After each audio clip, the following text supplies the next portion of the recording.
So Ricardo, huh? How are you doing today? I'm doing okay, I guess. So, what you been smoking lately? Let me think about it for a minute. Let me sit down. I've been smoking the good stuff. What kind of good stuff? Well, to tell the truth, the looky stuff.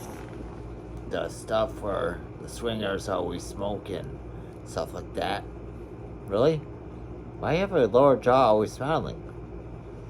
I don't know. It's just, I guess, the way I do it. Okay? Are you a black belt in karate or something? Oh, you like my belt?